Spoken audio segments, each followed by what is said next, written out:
baptisan air.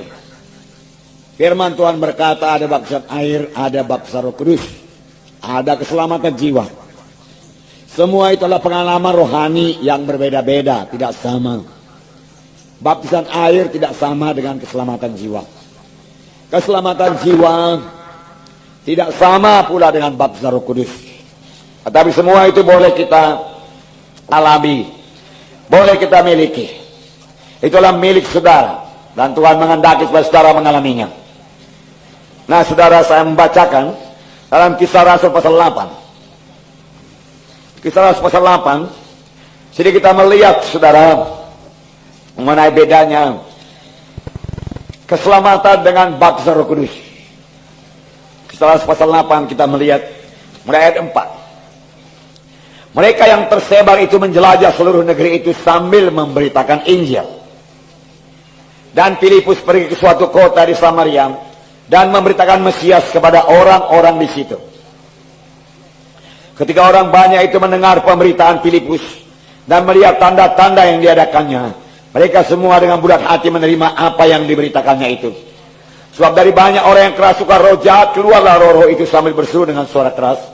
Dan banyak juga orang lumpuh dan orang yang timpang yang disembuhkan. Maka sangatlah besar sukacita dalam kota itu. Filipus pergi ke Samaria dan mereka memberitakan Yesus. Inilah gaya hidup sidang pertama.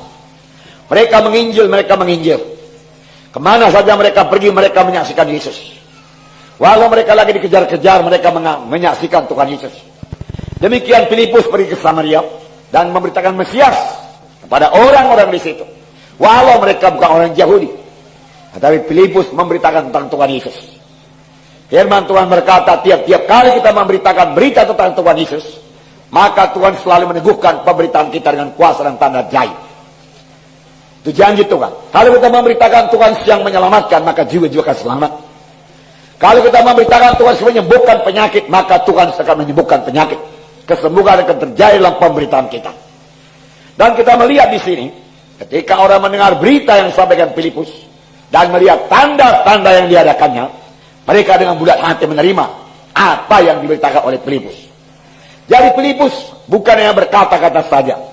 Filipus juga memberikan tanda-tanda yang daripada Tuhan. Firman Tuhan berkata, kerajaan sorga bukanlah hal makan minum, tetapi damai sejahtera. Firman Tuhan berkata, kerajaan sorga bukan berdasar pada perkataan, tapi atas kuasa. Dari kerajaan sorga berkuasa. Firman Tuhan berkuasa. Oleh sebab itu dalam pemberitaan Filipus terlihatan tanda-tanda, mujizat-mujizat. Karena Tuhan Yesus yang kita sembah, Tuhan Yesus yang penuh dengan tanda ajaib, tanda mujizat. Dia ajaib adanya, ajaibnya belum berubah. Sini kita melihat lagi, sebab dari banyak orang yang kerasukan roh jahat, keluarlah roh-roh itu dengan suara keras, dan orang lumpuh, orang timpang disembuhkan. Sangat besar sukacita dalam kota itu. Dengan kata lain, sudah banyak orang-orang Samaria diselamatkan. Mereka menerima Tuhan sebagai Tuhan dan Juru Selamat mereka. Tetapi ini belum selesai. Itu adalah satu permulaan yang baik. Memang keselamatan adalah hal yang paling baik. Kemudian dalam ayat 14. Mari saya bacakan lagi kepada saudara. Ayat 14. Ketika rasul-rasul di Yerusalem mendengar bahwa tanah Samaria telah menerima firman Allah, mereka mengutus Petrus dan Yohanes ke situ. Setibanya di situ, kedua rasul itu berdoa supaya orang-orang di Samaria beroleh Roh Kudus. Untuk apakah mereka berdoa? Supaya orang Samaria beroleh Roh Kudus. Bukankah mereka sudah selamat? Mereka berkata, benar.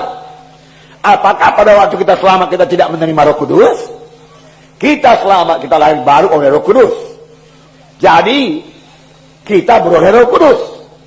Tapi Roh Kudus yang kita peroleh itu, saudaraku, belum dalam segala kepenuhannya. Demikian sidang Samaria perlu kuasa. Oleh sebab itu sidang Yerusalem mengutus Petrus dan Yohanes ke situ.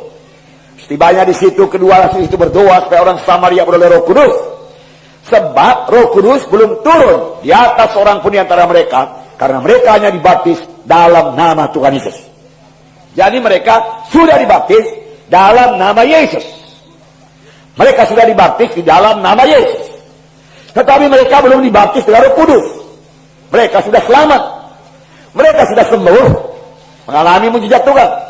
Kemudian mereka dibaptis dalam baptisan air.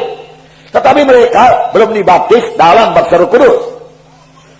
Ayat 17 berkata, apakah diperlu oleh rasul itu? Kemudian keduanya menompangkan tangan di atas mereka.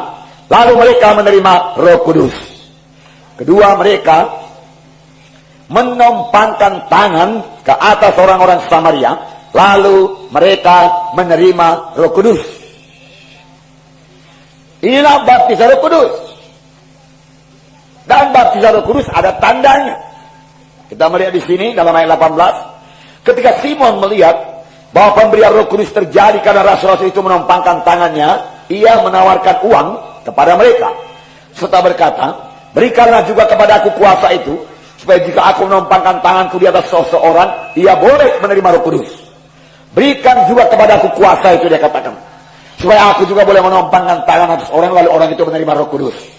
Petrus berkata, binasalah kiranya uangmu itu bersama dengan engkau, karena engkau menyangka bahwa engkau dapat membeli karunia Allah dengan uang. Karunia Tuhan tidak dibeli. Karunia Tuhan tidak bisa dibeli dengan uang, tidak bisa dibeli dengan harta, tidak bisa.